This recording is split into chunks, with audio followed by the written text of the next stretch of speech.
കൊണ്ടുവന്നു കഴിഞ്ഞപ്പോഴാണ് ഇവർ ഈജിപ്തിൽ നിന്ന് കൊണ്ടുവന്നത് ദൈവമല്ല, അത് അവിടുത്തെ ദേവന്മാരാണെന്ന് പറഞ്ഞുകൊണ്ട് വിഗ്രഹം ഉണ്ടാക്കിയത്. അപ്പോൾ അതിനെല്ലാം നശിപ്പിക്കാൻ വേണ്ടി ദൈവം തീരുമാനിക്കുമ്പോൾ മോശ ഇടയ്ക്ക് വീഴും. മോശ എന്താ പറയണമെന്ന് നോക്കിയേ, 32 എടുത്തേ പുറപ്പാട്.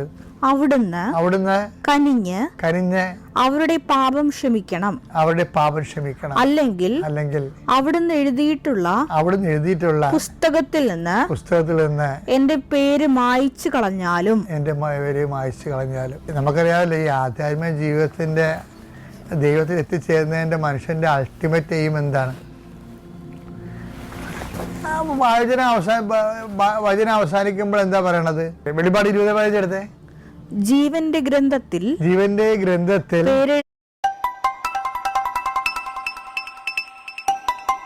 പേരെഴുതപ്പെടാത്തവരെല്ലാം അഗ്നി തടാകത്തിലേക്ക് എറിയപ്പെട്ടു. അപ്പൊ നമ്മുടെ ഉദ്ദേശം എന്താ? ജീവിക്കാൻ കർത്താവിന്റെ പുസ്തകത്തിലെ, ജീവന്റെ പുസ്തകത്തില് നമ്മുടെ പേര് വേണമെന്നാണ്. ഇപ്പൊ മോസസ് ഇപ്പൊ ജനങ്ങളെ കണ്ടപ്പോൾ ദൈവത്തിനെ പോലും വേണ്ടാത്ത കണ്ടീഷനായി. ജനങ്ങളുടെ കാര്യം വന്നപ്പോൾ ജനങ്ങളുടെ പാപം പൊറുക്കാൻ വേണ്ടി പുറത്തില്ലെങ്കിൽ അങ്ങയുടെ പേര് ജീവൻ്റെ പുസ്തകം എഴുതി കളയാൻ വേണ്ടി ശരിക്കും പറഞ്ഞാൽ ദൈവത്തോടെ അങ്ങേർക്ക് പറയാൻ പറ്റാത്തൊരു കാര്യമായിരുന്നു. അപ്പോൾ ദൈവത്തിന് 2ാം സ്ഥാനം കൊടുത്തു. ഇത്രയും കഷ്ടപ്പെട്ട് ജനങ്ങൾക്കേക്കാൾ പ്രാധാന്യം, ജനങ്ങൾക്ക് അതും പാപം ചെയ്ത് ജനങ്ങൾക്ക് അമിത പ്രാധാന്യം വരണില്ലേ? പക്ഷേ ജോഷുവ ഈ കാര്യത്തിൽ യാതൊരു കോംപ്രമൈസും ഇല്ലാത്ത ആളാണ്. ജോഷുവ വാഗ്ദാനം, അതുകൊണ്ട് ഈ വാഗ്ദാന നാട്ടിലേക്കുള്ള ആ വഴി അവിടെ വെച്ച് അവസാനിക്കുകയാണ്. പിന്നെ ഉടനെ ബാറ്റൻ ജോഷുവനെ ഏൽപ്പിക്കുകയാണ്.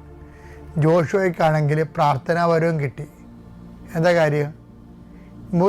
മോസസ് ഇത് പറഞ്ഞതിന് ശേഷം ഞാൻ ചില സമയത്ത് ഓർക്കുകയും മോസസിൻ്റെ പ്രാർത്ഥനാപരം കുറഞ്ഞ് കാണുക. കാര്യത്തിൽ അടുത്ത അധ്യായത്തിൽ വരുമ്പോൾ ഈ മനുഷ്യൻ ഏതാണ്ട് ഒച്ച കുത്തിയ പോലെ പ്രാർത്ഥനാ കൂടാരത്തിന് പോകുന്നുണ്ട്. ഇപ്പൊ 30-11 വരുമ്പോ വായിച്ചു നോക്കിയേ. സ്നേഹിതനോടെന്ന പോലെ കർത്താവ് മോശയോട് മുഖാഭിമുഖം സംസാരിച്ചിരുന്നു.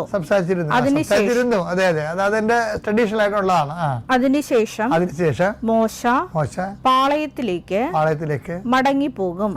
എന്നാൽ അതെ മടങ്ങിപ്പോകും. അവിടെ വെച്ചാൽ ബൈബിൾ തീരേണ്ടതാണ്, പക്ഷെ ബൈബിൾ തീർക്കണില്ല. എന്താ കാര്യം? ക്യാമറ വേറെ ആളുടെ മുഖത്തേക്ക് മാറ്റുകയാണിപ്പ. ഇവിടെ വെച്ചാണ് ചേഞ്ചിങ് പറയണത്. എന്താണെന്ന് നോക്കിയേ. എന്നാൽ അവന്റെ സേവകനും കണ്ടില്ലേ, അവന്റെ സേവകനും നൂനിന്റെ പുത്രനുമായ ജോഷുവ, ദേവന് 8ന്റെ പണി എന്താണ്? നൂനിന്റെ പുത്രനുമായ